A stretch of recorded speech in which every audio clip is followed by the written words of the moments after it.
A man sleeps with the one he can, but he becomes obsessively attached to the woman who awakens that one feeling in him. And no, it's not what you're thinking right now. Forget everything you believe you know about attraction. Forget magazines, your friends' advice, Hollywood movies. None of that explains why a man who once seemed casual suddenly cannot stop chasing one particular woman, or why another who seems so invested goes cold without warning. The truth lives in a place most people never look. It isn't in flawless skin, perfect curves, or the ability to be endlessly entertaining. Those things are surface-level illusions, like sparks that burn bright but disappear in an instant. What I'm about to reveal is something older, more primal, something buried deep inside his brain, a hidden switch that decides in seconds whether you are a fleeting encounter or an unforgettable presence. And if you've ever wondered why you gave everything, your love, your loyalty, your brilliance, and still watched him walk away, this is where the answer lies. The real dividing line between being the woman he desires for a night and the woman he cannot erase from his soul is not in what you do, but in what you awaken. Desire alone is easy. Every man can feel desire. But obsession, devotion, the kind that lingers in his bloodstream like an addiction, that comes from a much deeper source. This hidden force is not a seduction trick, not a clever text, not a calculated pose in bed. It is a truth confirmed by psychology, written in the codes of evolution, and felt in the quiet moments when his instincts override his logic. His body may react first, but his mind decides everything. And the mind doesn't cling to beauty. It clings to meaning.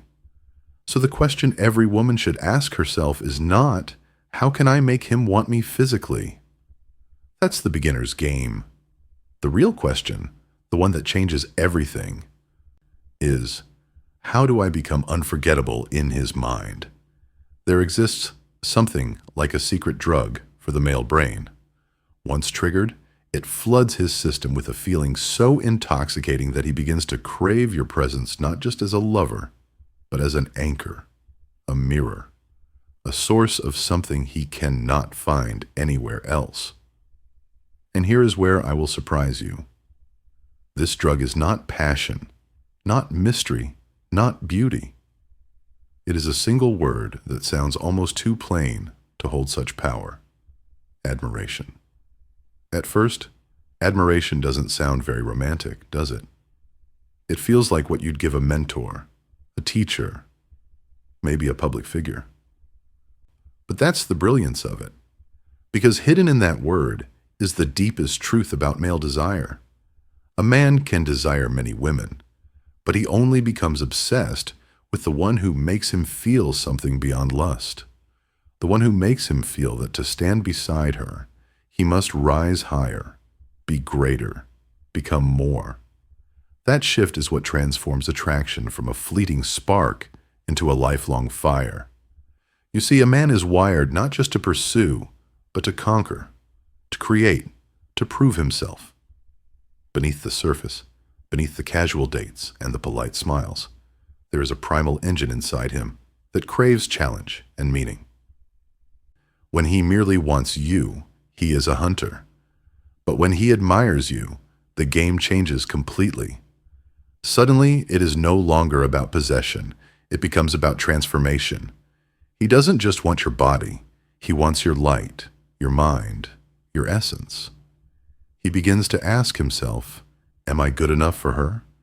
And in that moment, the balance of power shifts. This is the reason some women, even without fitting the mold of perfection, inspire irrational loyalty, while others who seem flawless struggle for scraps of attention. It's not about fitting into society's checklist.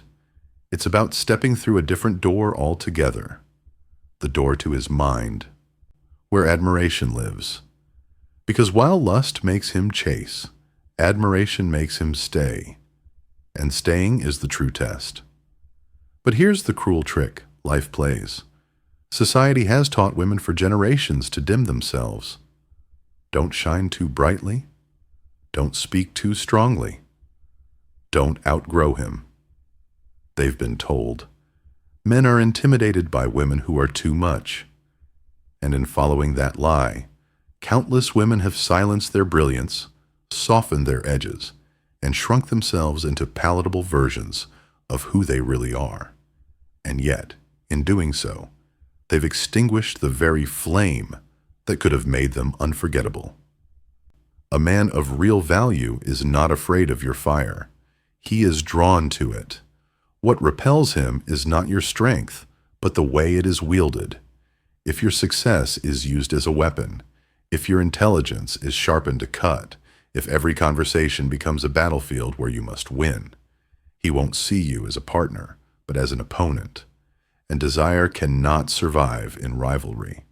But when your brilliance glows with authenticity, when your passions are expressed with warmth, when your presence is not about making him smaller, but about being fully alive yourself, you become magnetic.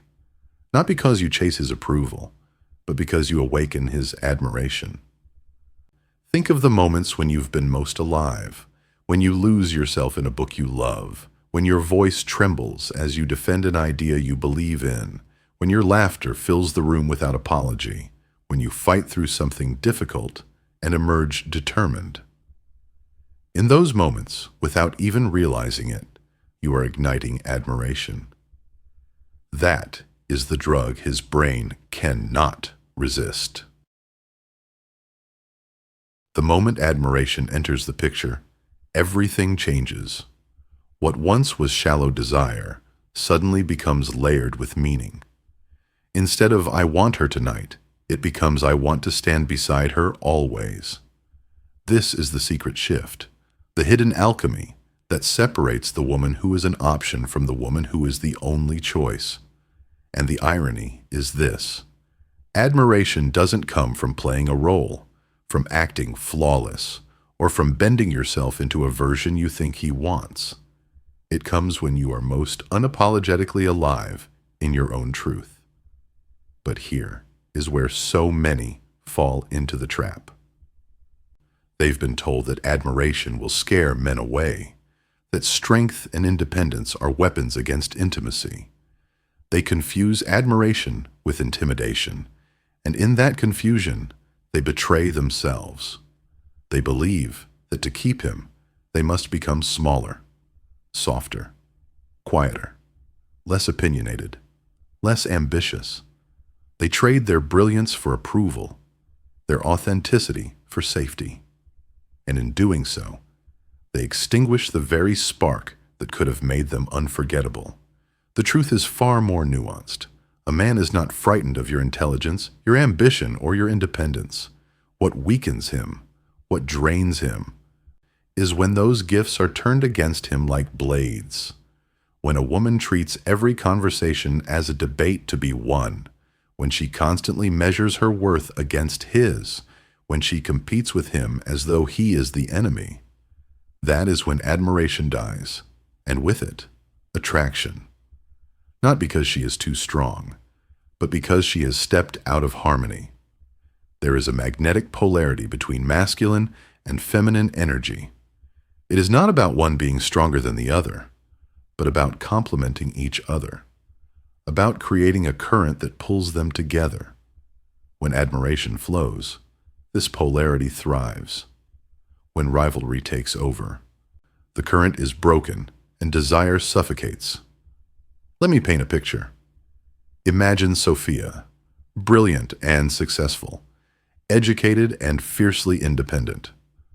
On paper, she is everything a man could admire. But when she sits across from someone on a date, she lists her achievements like bullet points on a resume. When he shares a story of his own, she immediately counters with something bigger, better, louder. Her words are polished, but her energy feels like an interrogation. Men don't leave thinking, "What an extraordinary woman." They leave drained, feeling as if they just endured a job interview they never applied for. Sophia doesn't realize it, But in her attempt to prove her worth, she robs the connection of air. Now contrast her with Laura. Equally accomplished, equally intelligent, equally independent. But Laura speaks differently. When she talks about her work or her passions, there is fire in her eyes. Not arrogance, but genuine excitement. She listens when he shares, not to counter, but to understand. She asks questions that open him up, not to compete, but to discover. Her confidence doesn't overshadow. It illuminates. She doesn't make him smaller to feel big. She inspires him to stretch taller. And men leave her presence not drained, but lit up. They don't run from her strength. They are drawn to it like moths to flame. This difference is subtle but life-changing. One pushes men away without realizing it. The other makes them line up to stay. And it all comes down to the energy behind admiration, whether it is given space to breathe or suffocated by competition. But here comes the hardest truth. Even when you embody admiration in its purest form, when you are radiant, authentic, passionate, there will still be men who shrink in your light. You will notice it in their silence, in their cutting remarks, in their discomfort when your success shines too brightly. They may call you intimidating. They may say you are too much. And in those moments, you will face the deepest dilemma. Should you dim yourself to soothe his insecurity, or should you burn even brighter and risk losing him? The answer, though difficult, is absolute. Never dim your light. Not for anyone. The moment you shrink to fit into his shadow, you betray yourself, and you lock yourself into a prison of someone else's limitations. Because when a man cannot stand in your light, he is showing you the truth about who he is. He is not your match. He is not your equal. He is not worthy of the fire you carry. Think of it this way. A man of low value will see your brilliance the way a vampire sees the sunrise, not as beauty, but as pain. Your fire exposes his fears, his stagnation, his lack of vision, and he will do anything to drag you down, mock you, guilt you, clip your wings. But a man of true value responds differently. He does not shrink in your presence. He expands. Your success excites him. Your intelligence challenges him. Your independence fuels him. To him, you are not a threat. You are a summit, a masterpiece, a force he longs to be worthy of. This is the real secret of male desire. Not the naked body. That is animalistic, fleeting. But the woman clothed in her own passion, radiant in her purpose, unshaken in her truth. That is what makes him whisper to himself, "My God, I want to become better because of her." At that moment, it is no longer about conquering you. It is about conquering himself.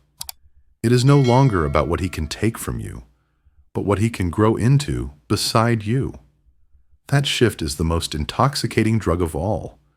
Not addiction to your body, but addiction to the best version of himself that your presence awakens. And this is why admiration is so powerful. It doesn't just bind him to you. It transforms him. You become the lighthouse, the guide, the force that makes him crave growth. And at the same time, you repel the ones who are too weak, too fearful, too unwilling to rise.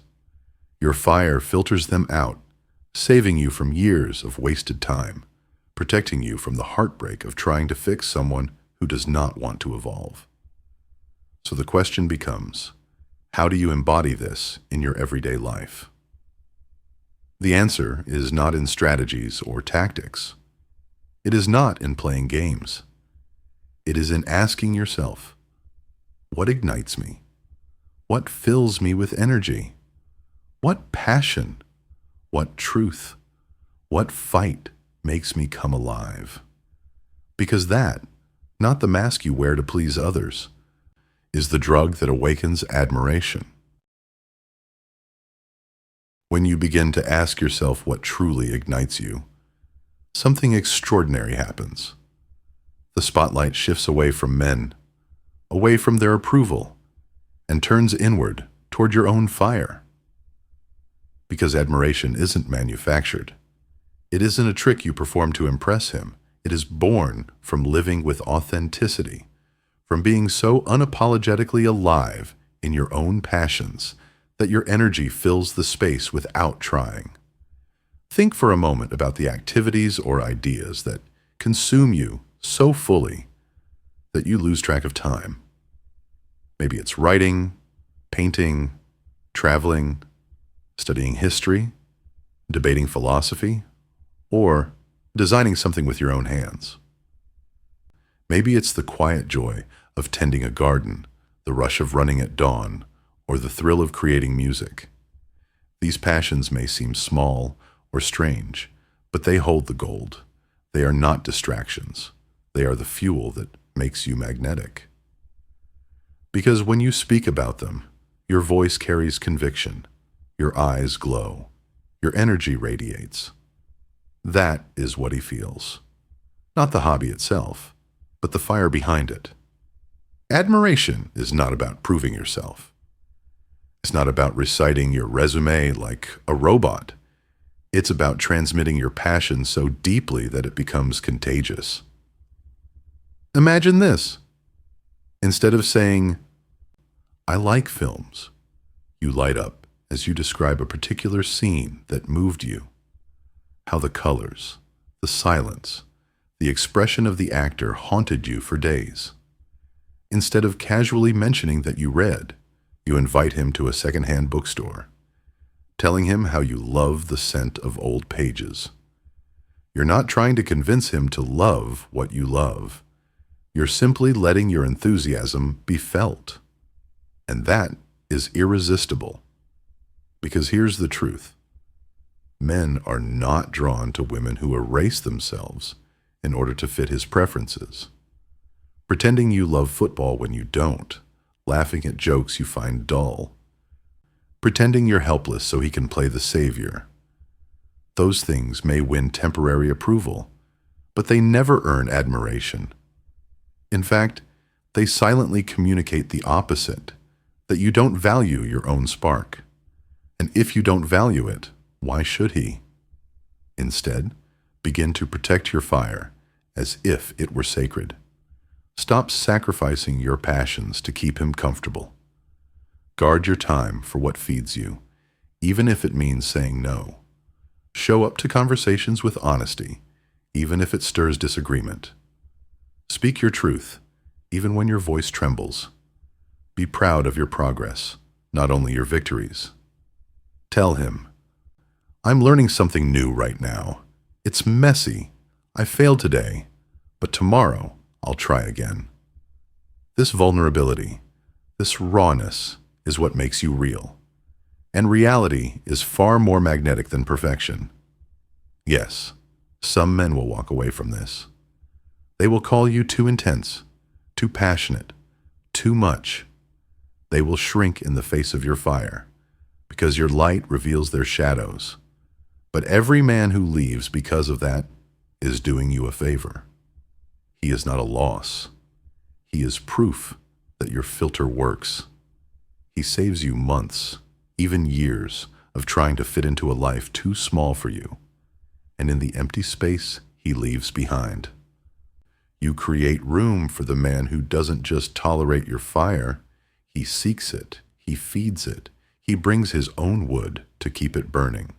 The ingredients of this so-called drug are not found in beauty magazines or seduction guides. They are found in your bookshelf, in your creative projects, in the debates with friends that leave you breathless, in the ideas you scribble down in secret, in the adventures you take alone. They are already inside you, waiting to be rediscovered. Your task is not to invent a persona, but to unearth the parts of yourself you've buried beneath the pressure to be likable. Think of your life as a garden. For too long, women have been told to tend the garden only to attract butterflies, to trim themselves neatly, to plant what will appeal, to wait for someone to arrive and validate their beauty. But the deeper truth is this: the garden is for you. Cultivate it until it becomes so lush, so vibrant, so alive that the right butterflies cannot resist being drawn to it. Not because you chased them, but because your garden became undeniable. And let's be clear, this is not just about attracting a man. If you see it only as a strategy for romance, you're missing the real treasure. This is about falling in love with your own life, about building a fire so strong that you no longer beg anyone to keep it alive. Because the most magnetic women are not the ones asking, "Am I good enough for him?" They are the ones asking, "Is the life I am living good enough for me?" That is the revolution. Picture it like this. Most of us were taught to move through life carrying a tiny flame, fragile and flickering, desperately hoping someone else would bring us wood to keep it alive.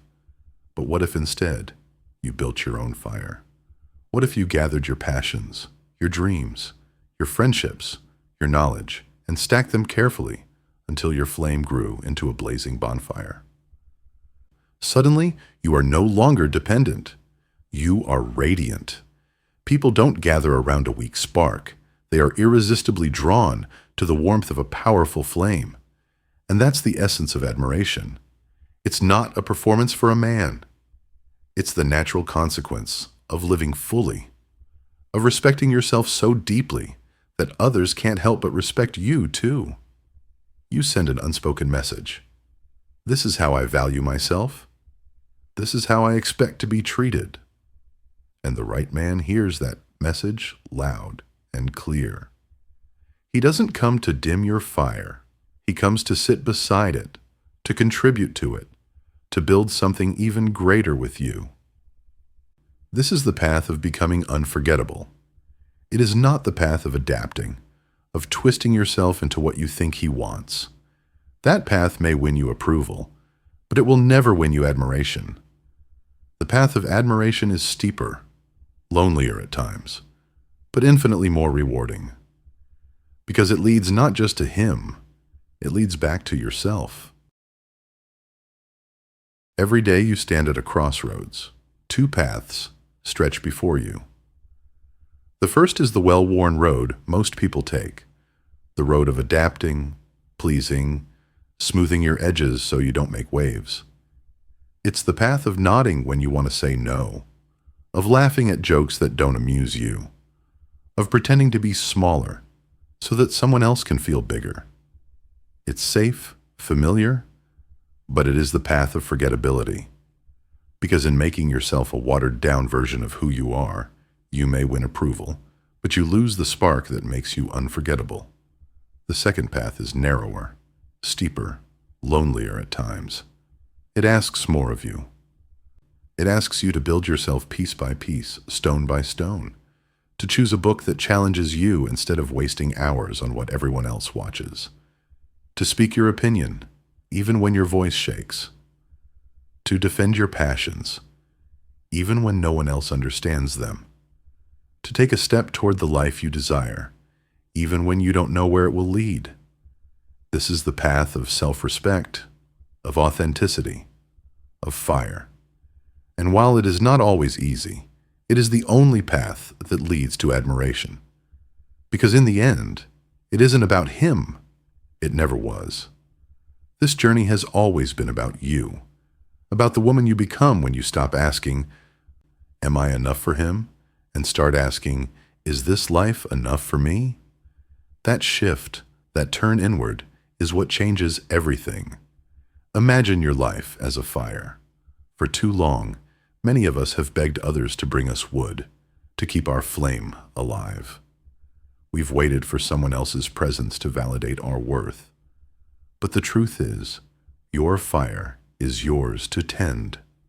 When you gather your own wood, your passions, your skills, your knowledge, your friendships, and you build that flame higher and higher, you stop being dependent.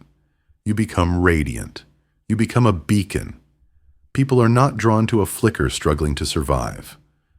They are drawn to a blazing fire that warms everything around it. That is what admiration truly is. The glow of a woman who honors her own life so deeply that others cannot help but be captivated. And here's the beauty. When you live this way, there are only two possible outcomes, and both are victories. The first is that a man of real worth sees your fire from afar, feels pulled toward it, and comes not to control it, but to share in it. He brings his own wood, his own strength, his own passions, and together you build something greater, a fire that neither could have created alone. That is partnership, not dependency. That is love, grounded in mutual respect and admiration. The second outcome is that time passes and no one comes.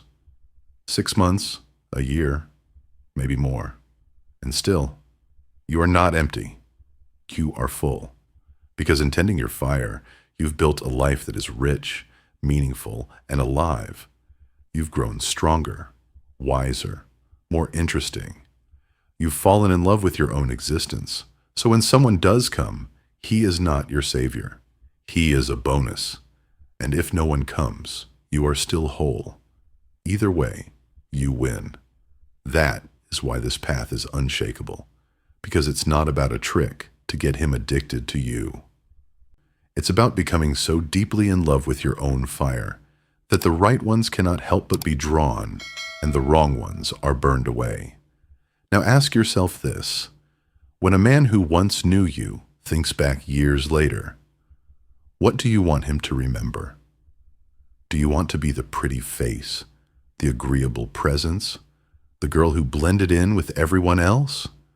Or do you want his heart to race at the memory of your passion, your laughter, your unshakable truth? Do you want him to feel, even for a moment, that he was in the presence of someone unforgettable? Because those are the memories that linger. Not the surface, but the fire. So next time you stand in front of the mirror, don't ask, how can I look more attractive? Ask instead, how can I be a little more myself today?